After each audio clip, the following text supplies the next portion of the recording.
ගොඩක් බලහත්කාරයට ලකුණා පහුගිය කාලේ ජනතාව මේක අනිවාර්යෙන් කරන එක කියනට වඩා සුදුසුයි බලහත්කාරී එන්නත් කරන්නේ කියන වචනයෙන් හඳුන්වන එක මේ ගැසට් නිවේදනයත් සමග. ගැසට් පත්‍රයේත් හරි නිර්වචනයක් කරලා නැහැ. හතරවෙනි මාත්‍රාවක් වෙන්න පුළුවන්.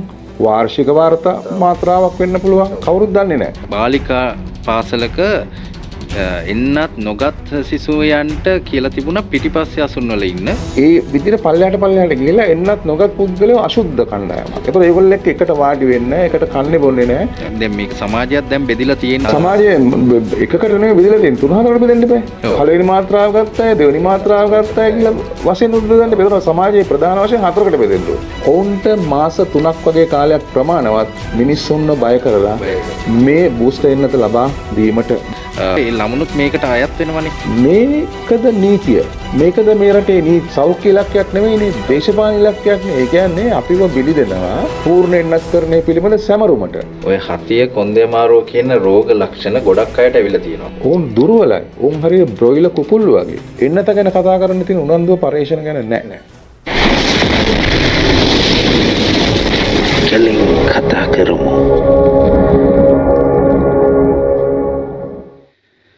අපි කලින් වැඩසටහනකදී කතා කරා කොරෝනාවේ තිත්ත ඇත්ත ගැන. ඉතින් අදත් අපි කෙලින් කතා කරන්න අපි ආරාධනා කරා අපේ ලංකා සී වොයිස් මැදිරියට වෛද්‍ය ඩැනිස්ට එල් පෙරේරා මහතාට.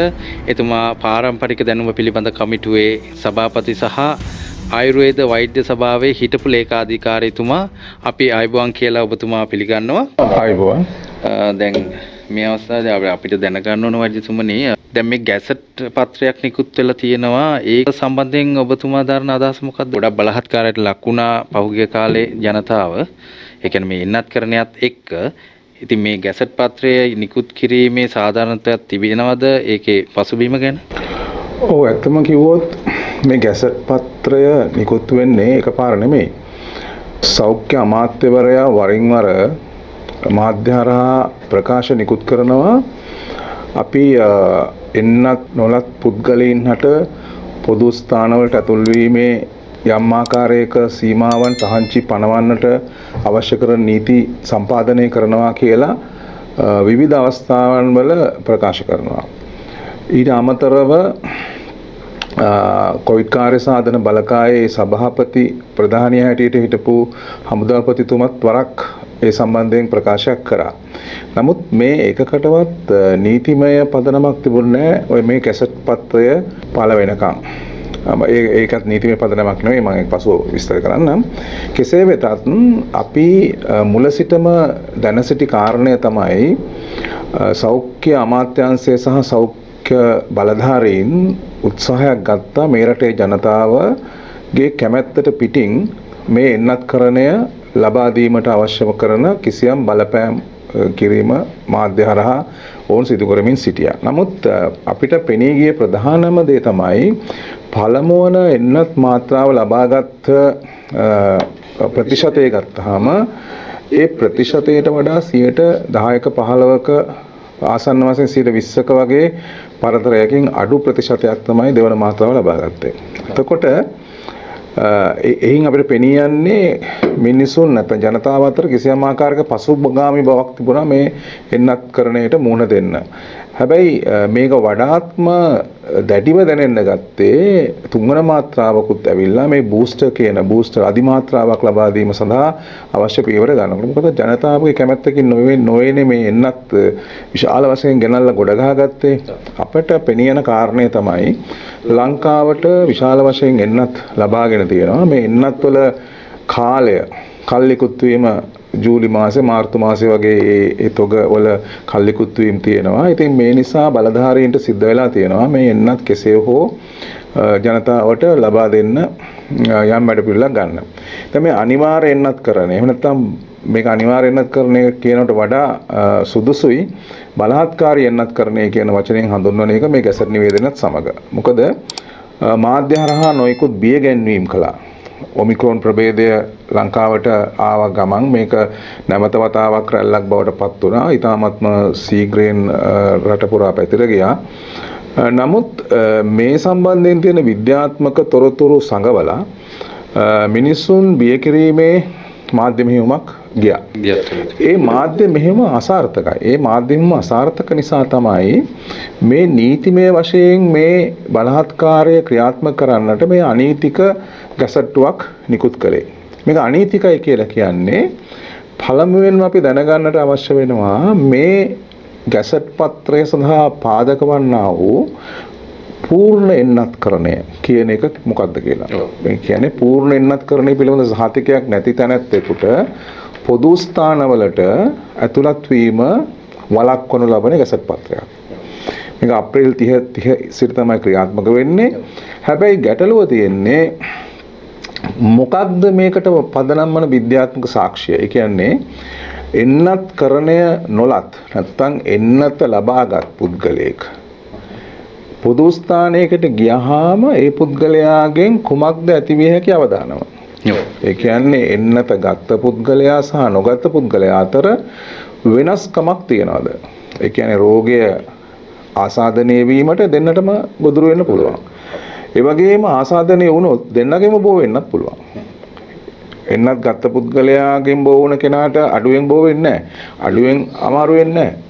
බරපතල වෙනවා නම් ඊට කඩ තියෙනවා ඒ දෙන්නගෙම බෝ වෙච්ච අයට බරපතල වෙන්නේ. එතකොට කිසිසේත්ම විද්‍යාත්මක පදනමක් නැහැ මේ එන්නත ලබාගත් පුද්ගලයින් සමාජයට අවදානමක් නැහැ කියන්නත් එන්නත ලබා නොගත් පුද්ගලයන් සෑම ආකාරයකට අනතුරුදායකයි කියන්නත්.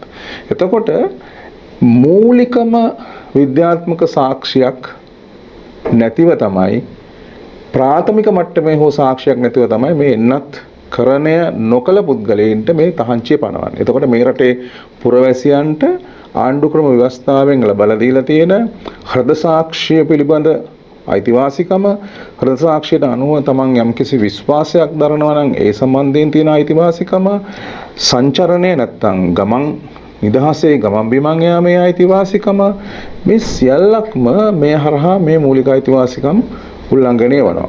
පුද්ගල නිදහස, තමන්ගේ ජීවිතය පිළිබඳ තීරණ ගැනීම, තමන්ගේ සෞඛ්‍ය පිළිබඳව තීරණ ගන්න, අන් අයට හානියක් නොවන තාක්කල් ඉතා පැහැදිලි එන්නත මාත්‍රා 3මගත් පුද්ගලයන්ට පවා මේ රෝගය ආසාදනය වෙනවා. ඒ රෝගය ආසාදන අනිත් අයට පැතිරී යනවා. එහෙත් කිසිසේත්ම විද්‍යාත්මක සාක්ෂියක් නැහැ එන්නත නොගත් පුද්ගලයන්ගෙන් එහෙම විශේෂ හානියක් වෙනවා කියලා. ඊළඟ කාරණය තමයි පූර්ණ එන්නත්කරණය කියන එක මීට මාස කිහිපයකට පෙර තිබුණේ මාත්‍රා දෙකක් ගත්තාම පූර්ණ එන්නත්කරණය. ඊට පස්සේ පූර්ණ එන්නත්කරණය පිළිබඳ නිර්වචනය වෙනස් කරනවා. බූස්ටර් මාත්‍රාවක් ගත්තොත් තමයි පූර්ණ එන්නත්කරණය බවට පත්වන්නේ කියලා. මේකත් අස්තිර ප්‍රකාශයක්. ඒ කියන්නේ අපිට කිසිසේත්ම 100%ක සහතිකයක් නැහැ මේ තුන්වන මාත්‍රාවෙන් මේ නවතිනවා. ඔව් ඇත්තටම මේ ගැසට් පත්‍රයේත් හරි නිර්වචනයක් කරලා නැහැ. ඒක කියලා තියෙන්නේ පූර්ණ එන්නත්කරණය වරින් වර වෙනස් වෙන්න පුළුවන්. ඔව්.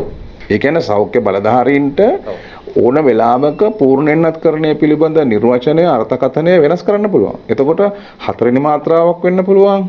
වාර්ෂික වාර්තා මාත්‍රාවක් වෙන්න පුළුවන්. කවුරුත් දන්නේ නැහැ. එතකොට මේ තුන්වෙනි මාත්‍රාවගත් පුද්ගලයන්ට උවත් මේ ගැසට් පත්‍රය ටික දවසක් යනකොට ඔවුනුත් අවලංගු වෙනවා. ඒ කියන්නේ පළවෙනි මාත්‍රාව ගත්ත අයට වඩා දෙවෙනි මාත්‍රාව ගත්ත අය ආරක්ෂිතයි කියලා හමාල්ලට හිතනවා. දෙවෙනි මාත්‍රාව ගත්ත අයට වඩා තුන්වෙනි මාත්‍රාව ගත්ත අය ආරක්ෂිතයි කියලා මේකෙන්ම කියනවා. එතකොට පළවෙනි මාත්‍රාව ගත්ත අයත් දෙවෙනි මාත්‍රාව ගත්ත අයත් වෙනස් කොට සැලකීම අපි කියන ඩිස්ක්‍රිමිනේෂන් කියන එක තත්ත්වයට තමයි වැටලා තියෙන්නේ.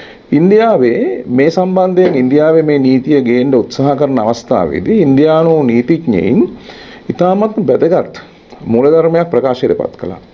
ඒ තමයි මේ බහිෂ්කරණය පිළිබඳ මූලධර්මය. ඒ කියන්නේ සමාජයෙන් මේකට අපි කියන නිර්පුම් වාදය කියලා. ඒ කියන්නේ සමාජයෙන් කිසියම් හේතුවක් මත නිර්පීම. මොකද ඉන්දියානු සමාජය තමයි නිර්පීම තිබුණේ. ඒ කියන්නේ සමහර පුද්ගලයන් උපතින් අශුද්ධ පුද්ගලයන් බවට පත් කළා කුලවාදය හරහා ඔවුන් යම් ආකාරයේ තැන් වලින් ඇතුල් වීම යම් තැන් වලට ඇතුල් වීම වැළැක්වුවා. සිද්ධ ස්ථානවලට රාජ්‍ය ප්‍රභූන්ගේ ස්ථානවලට මේවට ඔවුන් යන්න දෙන්නේ. මොකද ඔවුන් අශුද්ධ පුද්ගලයන්. මේකම තමයි මේ ක්‍රියාත්මක කරන්නේ. ඔය ඇත්තටම දැන් ඔබතුමා ඔක කියනකොට මට මතක් වුණේ දැන් මාතර මට ලැබුණු පැමිණිල්ලක් මාතර ප්‍රසිද්ධ බාලිකා පාසලක එන්නත් නොගත් සිසුවයන්ට කියලා තිබුණා පිටිපස්සේ අසුන්වල ඉන්න අනිත් අයට ඉස්සරහට එන්න කියලා. මේක ඇත්තටම අපි දැන් මේ ගැන හොයාගෙන යනවා. මොකද මේක සම්පූර්ණයෙන්ම මේ ළමයින්ගේ මානසිකත්වයත් එක්ක සෙල්ලම් කිරීමක් මෙතන වෙලා තියෙන්නේ. ඉතින් ඒ වගේ දේවල් දැන් ඉස්සරහට ගොඩක් දැන් මේක සමාජයත් දැන් බෙදිලා තියෙන්නේ. මොකද එන්නත් කරපු අය සහ දැන් සමාජයේ එකකට නෙවෙයි බෙදලා තියෙන්නේ. තුන හතරකට බෙදෙන්න බෑ. පළවෙනි මාත්‍රාව ගත්ත අය, දෙවෙනි මාත්‍රාව ගත්ත අය කියලා වශයෙන් බෙදන්න බෙදනවා. සමාජයේ ප්‍රධාන වශයෙන් හතරකට බෙදෙන්න ඕනේ. එන්නත් නොගත් අය, මාත්‍රා එකක්වත් නොගත් කට්ටිය, පළවෙනි මාත්‍රාව ගත්ත අය, දෙවෙනි මාත්‍රාව ගත්ත අය සහ තුන්වෙනි මාත්‍රාව ගත්ත අය. හැබැයි ඊළඟට තවත් හතරවෙනි මාත්‍රාවක් ආවොත් තවත් සුපිරි කණ්ඩායමක් බිහි වෙනවා. එතකොට මේක හරියටම ඉන්දියානු සමාජයේ තිබිච්ච කුලවාදය වගේ නෙවෙයිද? ඒ කියන්නේ වරප්‍රසාදලස් කණ්ඩායමක් ඉන්නවා. ඒ විදිහට පල්ලෙහාට ගිහිල්ලා එන්නත් නොගත් පුද්ගලයෝ අශුද්ධ කණ්ඩායමක්. ඒතකොට ඒගොල්ලෝ එක්ක එකට වාඩි වෙන්න, එකට කන්නේ බොන්නේ නැහැ. ඒගොල්ලන් සමාජයෙන් බැහැර කරනවා. බහිෂ්කරණය, නිරපුම් වාදය. ඒක මේකට කියන්නේ. ඉතින් මේක සමාජීය වශයෙන් ගත්තොත් ඇත්තටම අතිශයින්ම ලැජ්ජාසහගත කාරණයක්. ඒ කියන්නේ සමාජයේ එක කණ්ඩායමක් මේ එන්නතක් වැනි දෙයක් නිසා. ඒ කියන්නේ කිසිදු විද්‍යාත්මක සාක්ෂියක් නොමැති පදනමක් උඩ බෙදීම සහ ඔවුන් බෙදා වෙන් කිරීම සහ ඔවුන් සමාජයේ නිර්පාහැරීම. මේක නිර්පාහැරීමක්, සම්පූර්ණ නිර්පාහැරීමක්. එතකොට මේකද නීතිය, මේකද මේ රටේ නීතිය. ඒ කියන්නේ මේ ගැසට් පත්‍රය හරහා කරන්නේ නීතියට මොහාලා බිය ගැනීම. මේ ගැසට් පත්‍රය සම්පූර්ණම ව්‍යවස්ථාවට විරෝධී ව්‍යවස්ථාව උල්ලංඝනය කරන පොත නීතිවේදීන්ගේ මතය. ඉතින් මේකට ලෙහෙසියෙන්ම අභියෝග කරන්නට පුළුවන්. මම විශ්වාස කරන්නේ මේ ගැසට් පත්‍රය පළ කරන්නෙම මේකට අභියෝග කරන බව දැන. මොකද හේතුව ඔවුන්ට මාස 3ක් වගේ කාලයක් ප්‍රමාණවත් මිනිස්සුන්ව බය කරලා මේ බූස්ටර් එන්නත ලබා දීමට. මොකද මේ වෙනකොට මේ ගැසට් පත්‍රය ආවට පස්සේ මේ දැන් අර බූස්ටර් එන්නත ලබා ගැනීමේ ප්‍රවණතාවක් ඇති වෙලා තියෙනවා. ඒතර මේ ගැසට් එකට සමගාමීව මේ අය මාධ්‍යමය යොමක් කරනවා. මේ මාධ්‍ය හරහා ප්‍රචාරය කරනවා මේ අප්‍රේල් 30 වෙනිදාන් පස්සේ ඔබට කිසිදු පොදු ස්ථානයක ගැවසෙන්න බෑ අනිත් අයත් එක්ක මේ එන්නත් පූර්ණ එන්නතට ලකුණු නොවොත් කියලා. සමා වෙන්න මේ මෙතන ප්‍රශ්නයක් තියෙනවා. දැන් අප්‍රේල් 30ටම කල් ගියයි. මෙච්චර අවදාන කාලේ නෑ මේගොල්ලන්ට මේ ඒක තමයි වැදගත් ප්‍රශ්නේ. මේ ජනතාවට ආදර නිසා නෙමෙයි මේ කරන්නේ. ජනතාවට ආදර නිසා නෙවෙයි එන්නත්තට ආදර නිසා. මොකද එන්න මේ කාලයක් දුන්නහම මේක යන්න මිනිස්සුන්ට වෙලා තියෙනවා මේක බලපෑම් කරමින් තල්ලු කරන්න. මේකට කියන්නේ තල්ලු කිරීමක් මේ කරන්නේ. ඒතර මාධ්‍ය හරහා බලපෑම් කරනවා. දවසක් කර දවසක් මාධ්‍ය සාකච්ඡා තියමින් මේ ගැන එක පැත්තකින් බිහිසුණු බියකරු රූපයක් චිත්‍රයක් මවනවා මේ සම්බන්ධයෙන්. ඊට අමතරව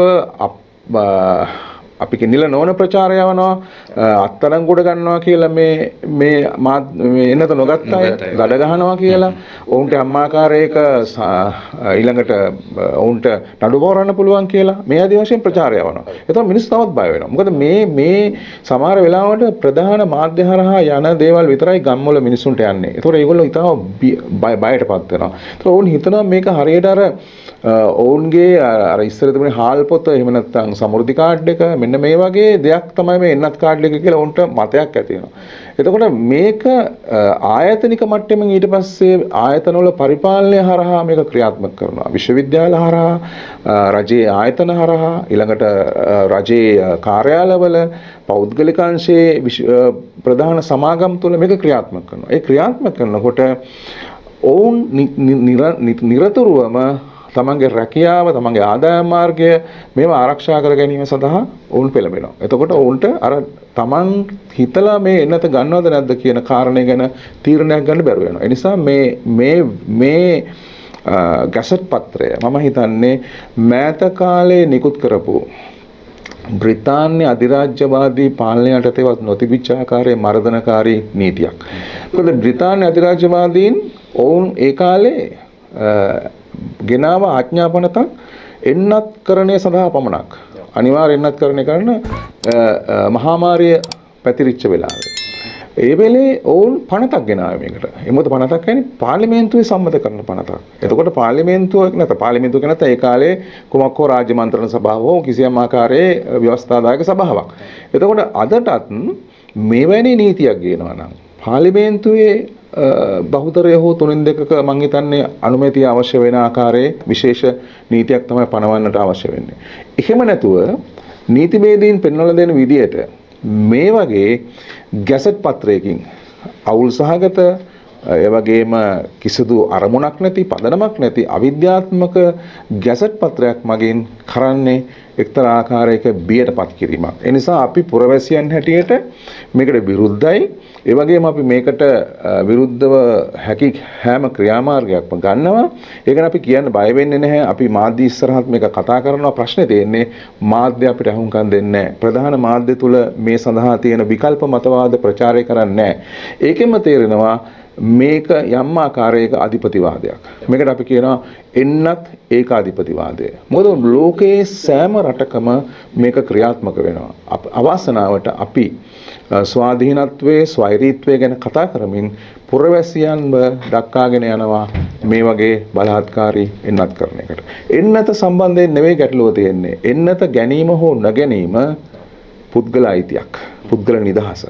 මොකද එන්නත නොගත් පුද්ගලයන්ගෙන් අවදානමක් තියනවා යයි විද්‍යාත්මකව ඔප්පු කරන තාක්කල් ඔවුන්ට එහෙම තහංචියක් සීමාවක් තහනමක් ඔවුන්ව නිරපාය හැරීමක් කරන්නට බෑ.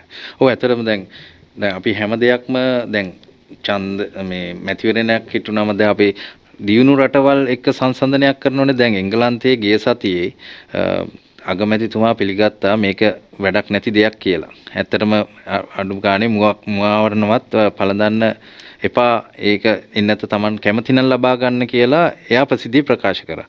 ඇත්තටම දැන් මෙතන මාෆියාවක් කියන්නේ දැන් ඒ එංගලන්තයේ සිදු වුණා දැන් ළමුන්ටත් එන්නත් කරණය කිරීම අවශ්‍ය නැහැ කියලා. ඒ කියන්නේ වෛද්‍ය මතයක් අනුව ඒ කිසියම් හෝ පෙළඹවීමකින් දේශපාලඥයන් ඒ තත්වයට ආවා. දැන් ඇත්තටම මේ අපේ ලංකාවේ ළමුන් එන්නත් කරණය කිරීම කියන එක දැන් අනිවාර්ය කිරීමක් බවට පත් නොකරට මේ ඒ ළමුනුත් මේකට අයත් වෙනවනේ. ගැසට් පත්‍රය හරහා නොකලට ඒක ළඟ එනවා. ඒ කියන්නේ අපි දන්නවා එන්නත් කරන්නේ මුලදී පටන් ගත්තේ වයස වැඩි අයට අවදානම් කණ්ඩායම් වලට මේ ආදි වශයෙන් පල්ලයට ආවානේ. ඊට පස්සේ තරුණයන් එන්නත් කරන්න ගත්තානේ. ඊට පස්සේ 18 දක්වා එන්නත් කරන්න ගත්තාට පස්සේ 18න් පස්සේ අපි පාසල් දරුවන් දැන් එන්නත් කරනවා. එතකොට සමහර රටවල් වල ඇමරිකාව වගේ රටවල් වල දැන් පල්ලයා වයස අවුරුදු 3 දක්වා එන්නත් කරන්නේ සඳහා අවසර ඉල්ලලා තියෙනවා. එතකොට ලංකාවෙත් මේ තත්ත්වය තව මාස කිහිපයකින් උදා වෙනවා.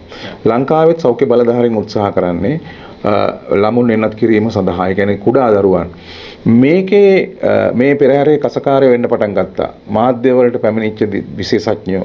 ඇත්තට මේ අය විශේෂඥ හැටියට වුන් කරන්නේ මේ ප්‍රචාරක දැන්වීම් වල පෙනී සිටීම වගේ දෙයක් කරන්නේ. මොකද අපේ රටේ තමයි මම දැක්කා මාධ්‍යයේ ප්‍රචාරක දැන්වීම් වෙනවා. ඒ කියන්නේ එන්නත ලබා ගැනීම සඳහා මුදල් ගෙවා දැන්වීම් පළ කරනවා. ඒක අර නාට්‍යානුසාරයෙන් මේ මිනිසුන් බියවද්දන විදිහේ ප්‍රචාරක දැන්වීම. දැන් මටත් ආපු ප්‍රශ්නයක් තමයි දැන් ඔය ඉන්සියුලින් අපේ රටේ නොමිලේ දෙන්නේ නැහැ ඔය වගේ. කියන්නේ ඉන්සියුලින් නැතුව මැරෙන ජනතාව ගොඩක් ඉන්නවා. හැබැයි මේක නොමිලේ දෙනවා. මේ එතන ලොකු ගැටලුවක් තියෙනවා. අනිත් එක තමයි ඔබ දකින්න ඇති එන්නත් සමාප්ති කරන සතියක් ගෙනාවා. ඊට පස්සේ බූස්ට් එන්නත ලබා ගැනීම සඳහා විශේෂ ස්ථාන පිහිටෙව්වා. දැන් මග රැකලා ඉඳන් හමුදාව සහ පොලිසිය බලපෑම් කරමින් එන්නත් කරනවා. ඒ වගේම ජංගම එන්නත් කරන මධ්‍යස්ථාන තියෙනවා. මේ නොඑක ආකාරයේ දේවල් කරනවා.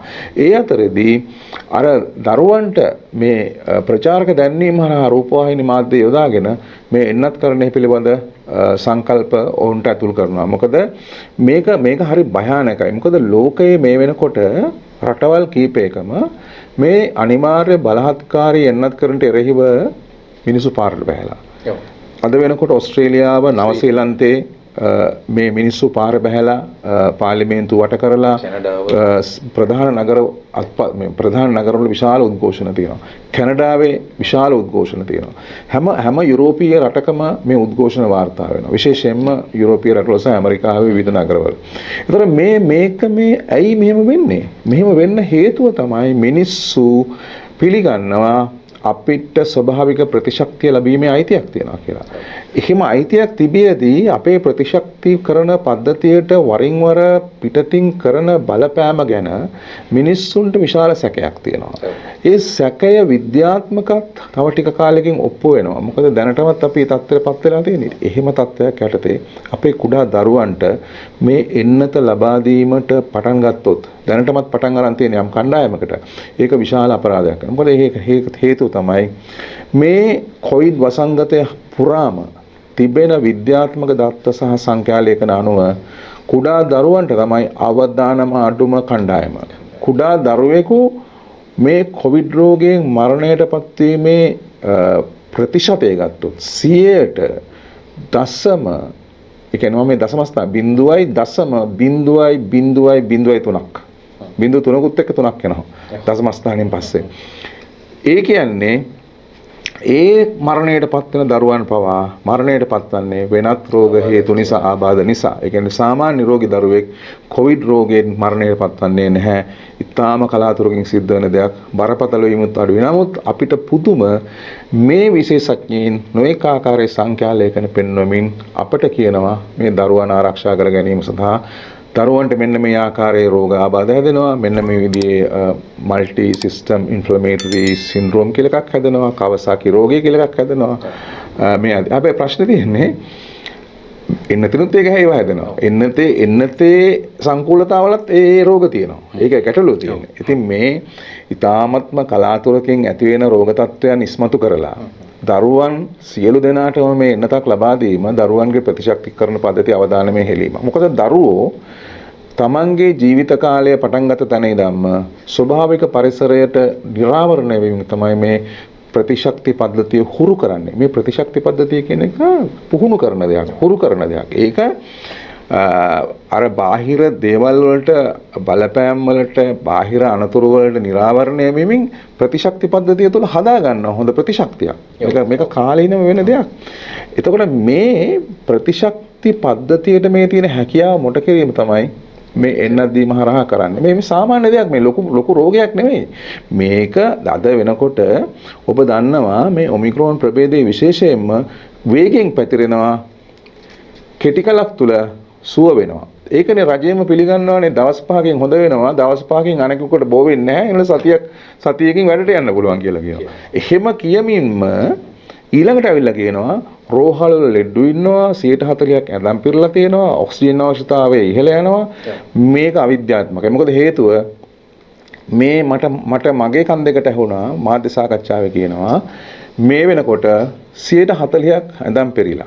ඉතින් ගිය පාර එක වෛද්‍යවරයෙක් කියලා තිබුණා මේ දැඩි සත්කාරයේ ඉන්න සියලුම රෝගීන් වෙන්නත් නොගත්තා කියලා. නමුත් අපිට ඒව පෙන්වන්නේ නැහැ. ඒගොල්ලෝ කියනවා හැම ඇවිල්ලා. ඊළඟට ඔක්සිජන් අවශ්‍යතාවයේ 4% සිට 5 දක්වා ඉහළ ගිහලා කියලා. ඕක මේ සාමාන්‍ය දෙයක්. මොකද ඒගොල්ලෝ මේ කියන්නේ මෙහෙමයි. මේ කියන්නේ මේ ඔමික්‍රෝන් ප්‍රභේදයේ එන්න ඉස්සෙල්ලට සාපේක්ෂව. ඒ වෙනකොට කවුරුත් රෝගීන් හිටියේ නැහැ දැඩි සත්කාරයක කියලා. මොකද රැල්ල ඉතාලම හොඳින් පාලනය වෙලා තිබුණේ. මේගොල්ලෝ හරියට නම් මේක වෙනත් රටවල දත්ත ඉදිරිපත් කරන්නේ ගියවර රැල්ලට සාපේක්ෂව, ඩෙල්ටා වලට සාපේක්ෂව. ඩෙල්ටා රැල්ලට සාපේක්ෂව 91ක් පමණ මේ රෝගයේ බරපතල තත්ත්වයෙන් අඩුයි. 60ක් 70ක් ඒ කියන්නේ දැඩි සත්කාරයකකට නැත්නම් රෝහල්ගත වීමේ අවදානම අඩුයි. 10%කින් 15කින් ඉතා මේ ඔක්සිජන් අවශ්‍යතාවය අඩුයි. ඔක්සිජන් එහෙම හැම රටකම දත් වලින් පේන්නේ ඒක. හැබැයි මේගොල්ලෝ උත්සාහ කරනවා මේ රෝගීන් අඩු නිසා මේ රෝහල් ගත වීම වැඩි කරන්නට. මොකද මේ වෙනකොට රෝහල් වල නේ වැඩිපුර රෝගීන් මේ ඉන්නේ ගෙවල් වල. මේ රෝහල් වල ඉන්න රෝගීන් වගේ 4 ගුණයක් රෝගීන් ගෙවල් වල ඉන්නවා. නිවෙස් වල ඉන්නවා. ඒගොල්ලෝ සාමාන්‍යයෙන් ඉඟුරු කොත්තුමල් ටිකක් බීලා ඔය ආයුර්වේද දෙපාර්තමේන්තුවෙන් බෙදාගෙන සෝදාරණ ටිකක් බීලා තමන්ගේ ලෙඩ හොඳ කරගන්නවා. එතකොට මේවා මේ සංඛ්‍යාලේඛන වලට එන්නේ නැහැ. එතකොට අපි අද මේ සංඛ්‍යාලේඛන ආරම්භය හරහා උත්සාහ කරන්නේ එන්නතෙන් තොර විසඳුමක් නැහැ කියන්නේ. ඒක බොරුවක්. ඒක බොරුවක් වෙන්නේ අප්‍රිකානු රටවල් වල මේ වෙනකොට. එන්නත් කිරීමේ ප්‍රතිශතය 10% අඩු රටවල් ඉතා විශාල සංඛ්‍යාවක් වෙනවා. වැඩිම කරලා තියෙන්නේ දකුණු අප්‍රිකාවේ. ඒකෙත් ඉතාම අඩුයි. සමහර රටවල් වල 1%, 2%. බූස්ටරේ දැකලත් නැහැ ඒ රටවල්. බූස්ටරේ ඇත්තටම ගිහිල්ලා නැහැ. හැබැයි ඒ රටවල් වල මේ වසංගතේ පාලනය වෙලා මීට සතියකට ඉස්සෙල්ලා ලෝක සෞඛ්‍ය සංවිධානයේ අප්‍රිකානු කලාපයේ අධ්‍යක්ෂවරිය කිව්වා අප්‍රිකාව මේ වසංගතය ජයගත් ආකාරය ගැන අපි සොයා බලන්නට ඕනේ. අප්‍රිකාව ලෝකයට පාඩමක් උගන්වලා තියෙනවා. මේක පැහැදිලි දෙයක්. ඒ කියන්නේ අප්‍රිකාවෙන් පාඩම් ඉගෙන ගන්න ඕනේ අපි කොහොමද මේක උනේ කියලා. අප්‍රිකාව මොකද්ද කළේ? අප්‍රිකාව එන්නතර වහල්ලුන්නේ නැහැ. ඔවුන් අප්‍රිකානු විසඳුමක් හොයාගත්තා. බ්‍රිතාන්‍ය වෛද්‍ය සංග්‍රහව කියනවා African solution for African problem. අපි මොනවද කරන්නේ?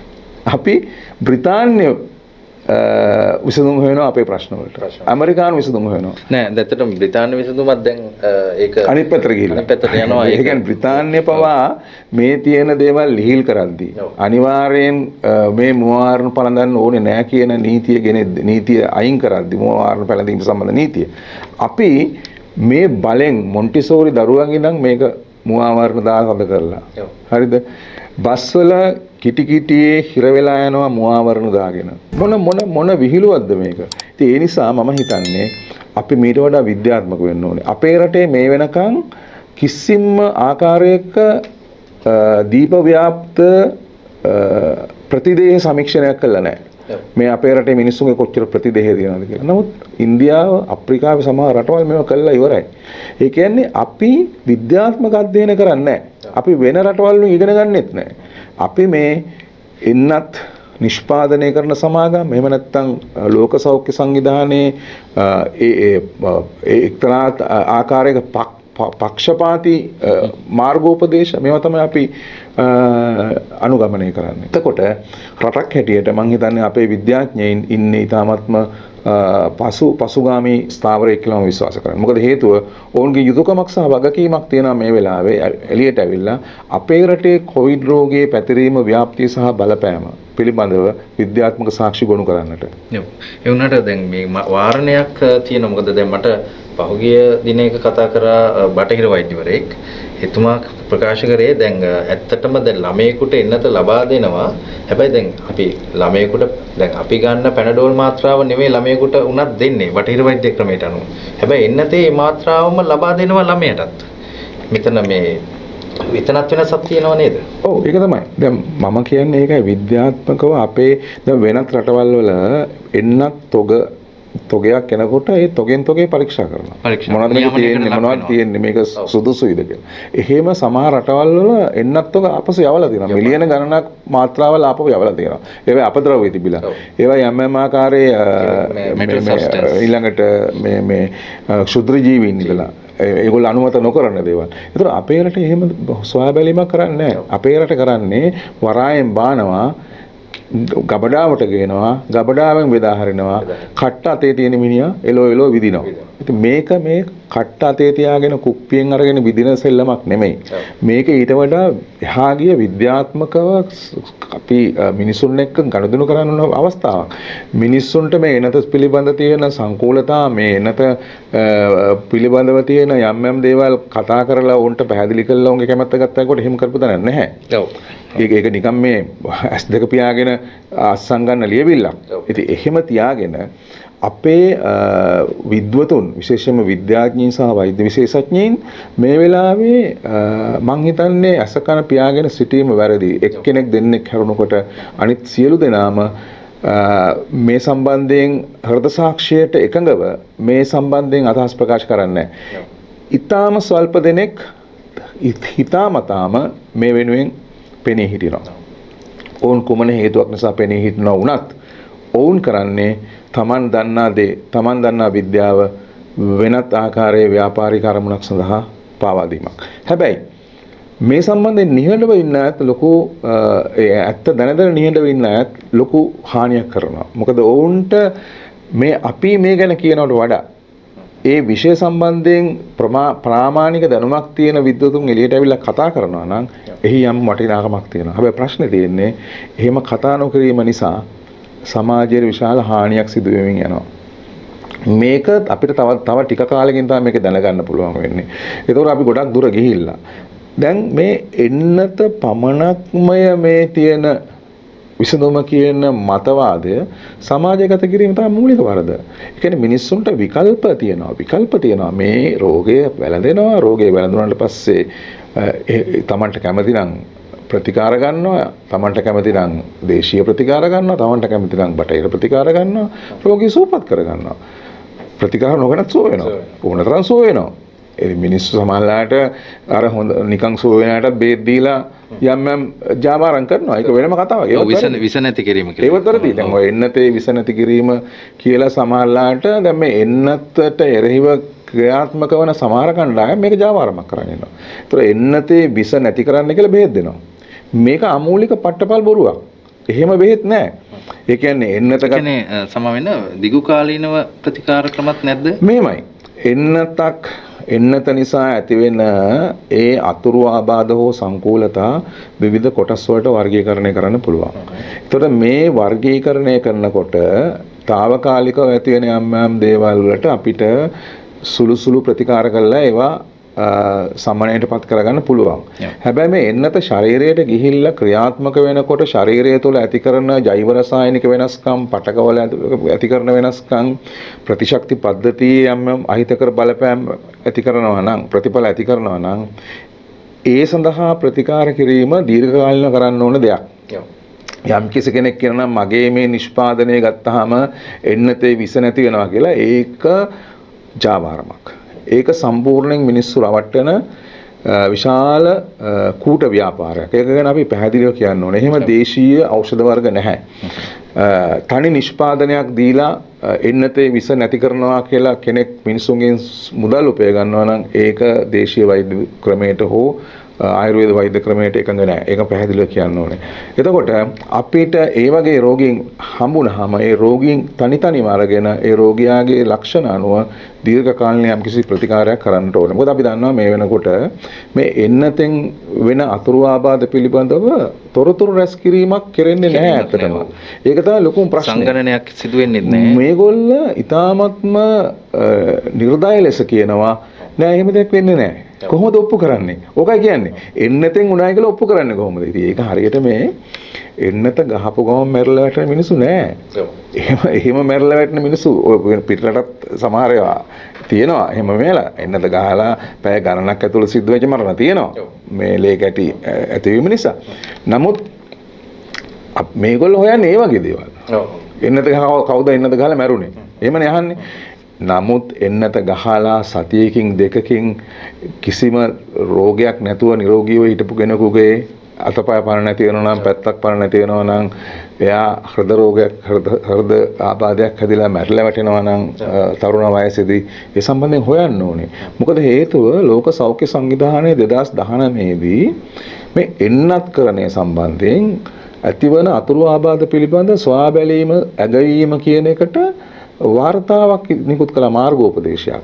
ඒක පැහැදිලිව කියනවා මේ එන්නතක් ගත්තට පස්සේ මේ මම කියන්නේ මේ කොවිඩ් එන්නත එන්න ඉස්සෙල්ලා සිද්ධියක්. හොඳේ 2019 මේක ඕන කෙනෙකුට බාගත කරගන්න පුළුවන් අන්තර්ජාලයෙන් ලෝක සෞඛ්‍ය සංවිධානයේ මාර්ගෝපදේශයක්.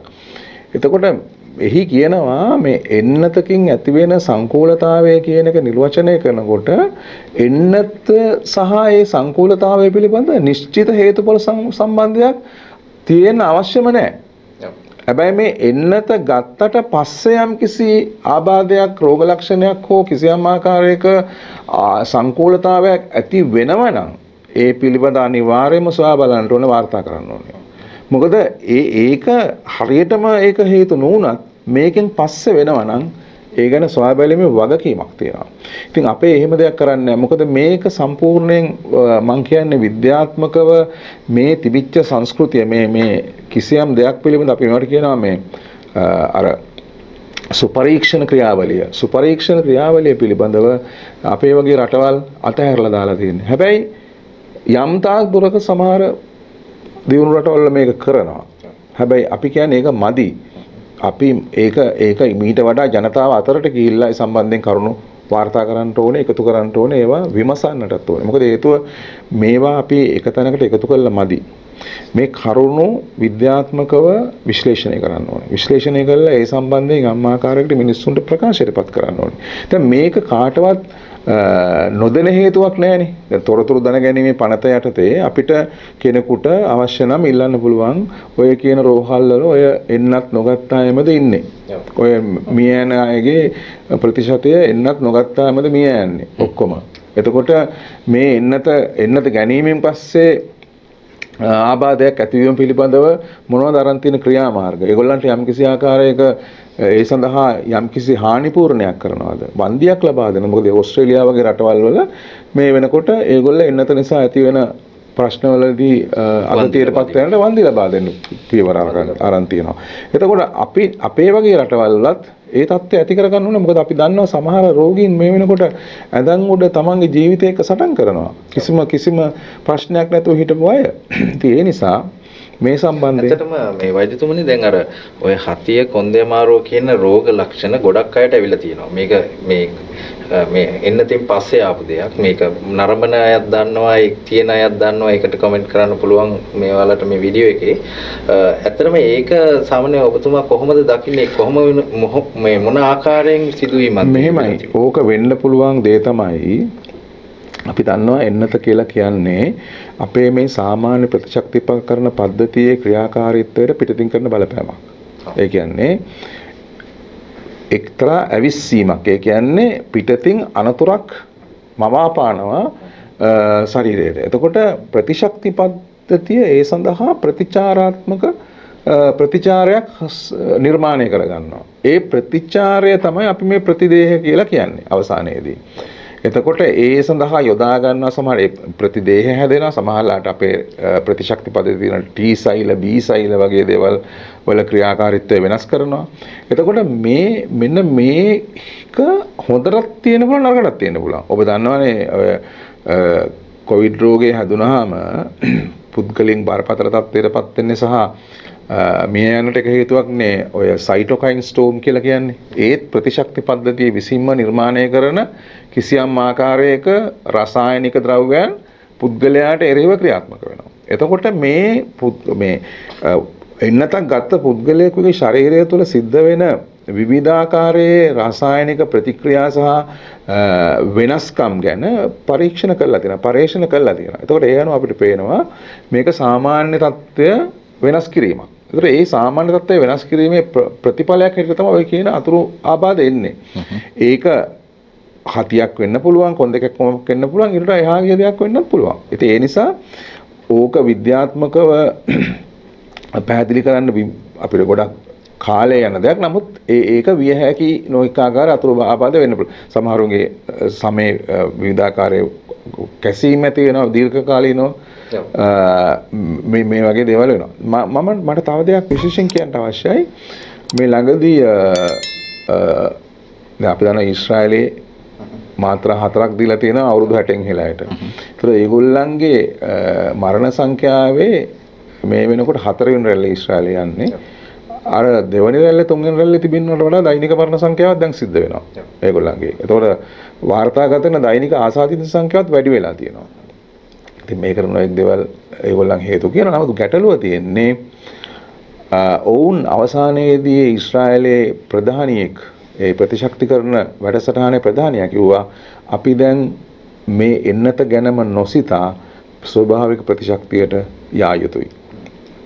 එංගලන්තයේ විද්‍යාඥයෙක් කිව්වා මේ ප්‍රතිශක්ති වේදේ පිළිබඳ විශේෂඥයෙක් කිව්වා මේ එන්නත් ලබා දීමේ දිගින් දිගටම අපි එන්නත් දෙනවා. දිගින් දිගටම අපි අධිමාත්‍රාවක් ඊට පස්සේ අතිරේක මාත්‍රාවක් මේ ආදී වශයෙන් අපි මාස කිහිපයකට වරක් මේක දීමෙන් ප්‍රතිශක්ති පද්ධතියේ වෙහෙසක් ඇති වෙනවා. ඒකට අපි කියනවා මේ කියන්නේ ඉමියුන් ෆැටිග් එකක්. හරිද? ඒ කියන්නේ මේක නිකන් විඩාවකටපත් වෙන මේ සිස්ටම් එක. මේ ප්‍රතිශක්ති කරන පද්ධතිය. එහෙම නැත්නම් විශේෂයෙන්ම T සෛලවල ඇති වෙන එක්තරා ආකාරයක වෙහෙසක් මේ නිතර ප්‍රතිචාර දැක්වීම නිසා.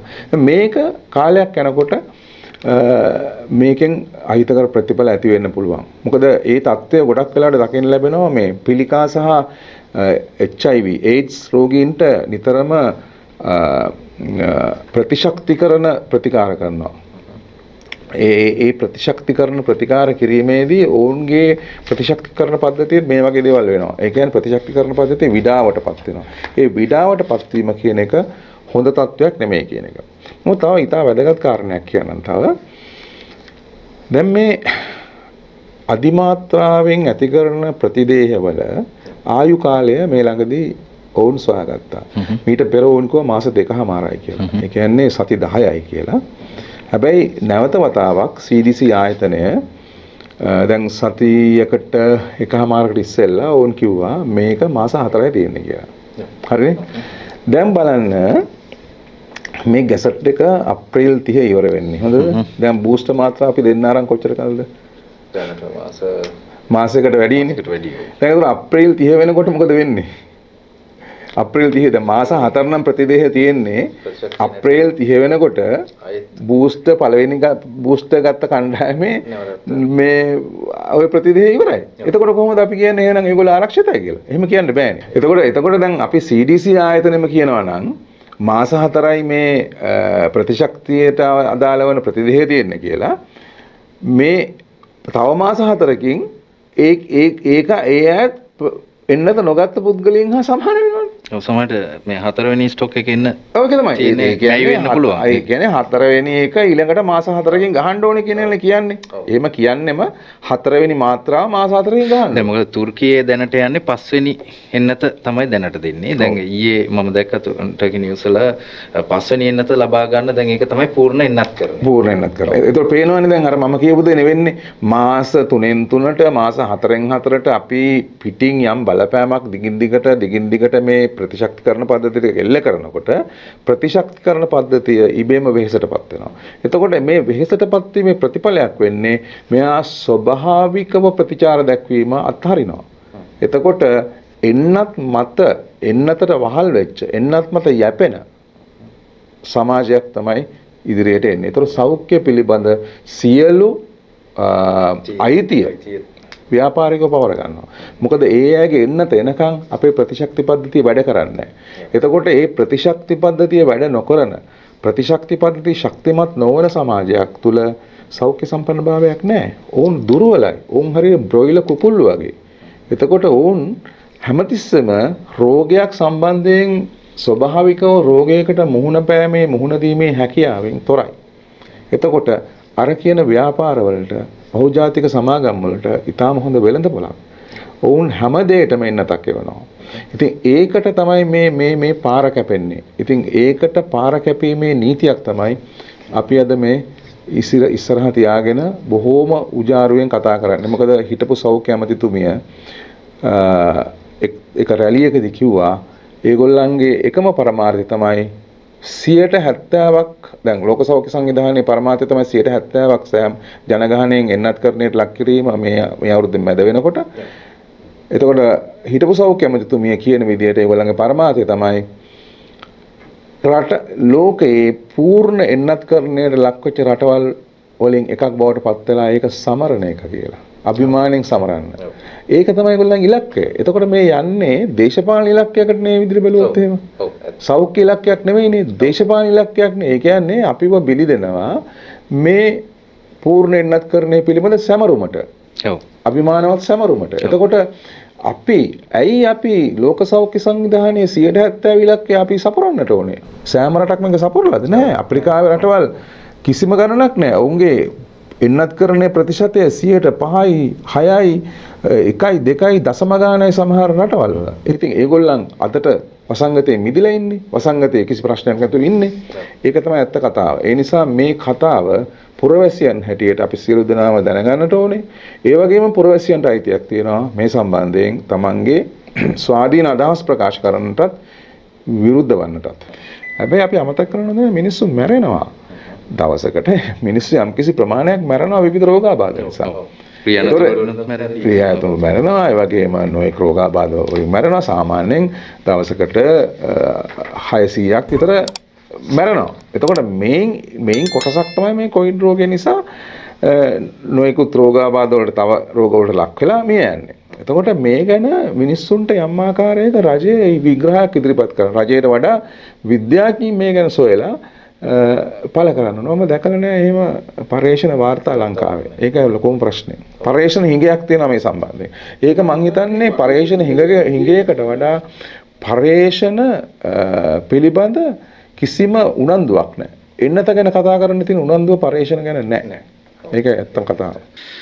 ඉතින් වෛද්‍යතුමනි බොහොමත් ස්තුතිවන්ත වෙනවා මේ අවස්ථාවට සහභාගී වුණාට. දැන් අපි ඔය ළමුන් සතා බලහත්කාරයෙන් එන්නත් කිරීම පිළිබඳවත් අපි ලියුමක් නිකුත් කරා නීතිඥ චානක අබේවික්‍රම මහත්මයාගේ හරහා. ඉතින් අපි බොහොමත් ස්තුතිවන්ත වෙනවා ඔබතුමාගේ අදහස් අපිට ලබා දුන්නට. ඔව් අපි මේ කතා කරේ තිත්ත ඇත්ත කොරෝනාව පිළිබඳව.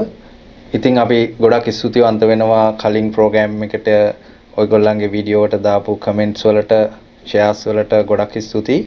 ඉතින් මේ වීඩියෝවත් සබ්ස්ක්‍රයිබ් කරන්න අපේ channel එකට සබ්ස්ක්‍රයිබ් කරලා ඇත්ත ඇති සැටියෙන් සමාජයට ලබා දෙන්න උදව් වෙන්න. තවත් වැඩසටහනකින් ඉදිරියේදී හමු වෙන්න බලාපොරොත්තු වෙමින් අපි ඔබෙන් සමුගන්නවා. ස්තුතියි.